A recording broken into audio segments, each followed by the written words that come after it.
মৰমৰ শিক্ষাৰ্থীসকল, afternoon on a hill কবিতাটোৰ এইটো ছেশ্যনত আমি প্ৰশ্ন উত্তৰসমূহ আলোচনা কৰিম। ইয়াৰ প্ৰথম প্ৰশ্নটো দিছে, what are the few things that the poet will see while standing on a hill in the afternoon. অৰ্থাৎ কবিয়ে দুপৰীয়া পাহাৰৰ দাঁতিত থিয় হৈ কি বস্তু চাবলৈ আগ্ৰহ প্ৰকাশ কৰিছিল বা চাব বিচাৰিছিল।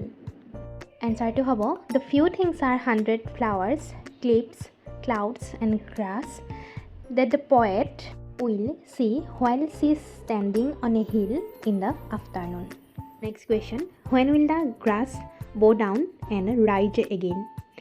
কেতিয়া ঘাঁহনিবোৰ হালি পৰে আৰু পুনৰ থিয় হৈ পৰে? ইয়াৰ উত্তৰটো হ'ব, when wind begin to blow the grass bow down and rise again.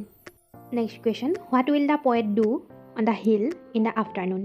দুপৰীয়া সময়ত পাহাৰৰ দাঁতিত কবিয়ে কি কৰিছিল? Answer হ'ব, on the hill in the afternoon the poet will enjoy natural beauty, looking at the flowers without picking, watching cliffs, clouds and observing the blue wind moving the grass. Next question, when will the poet go home? কেতিয়া কবি ঘৰলৈ গ'ল? ইয়াৰে উত্তৰটো হ'ব, the poet will go home in the evening when the lights on her own town. Next, why do you think the poet will not pick any flowers? তুমি কি ভাবা কবিয়ে কিয় ফুলনিৰ পৰা ফুল ছিঙা নাছিল? ইয়াৰ উত্তৰটো হ'ব, the poet will not pick any flowers because she loved natural beauty. She respect nature, also she preserve nature. Next, question number 2, write down the stanza from the poem that you like the most.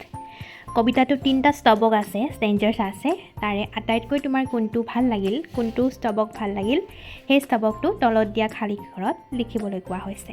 গতিকে প্ৰত্যেকজন শিক্ষাৰ্থীয়ে নিজৰ ভাল লগা স্তবকটো এই খালী ঠাইখিনিত সুন্দৰকৈ লিখিবা।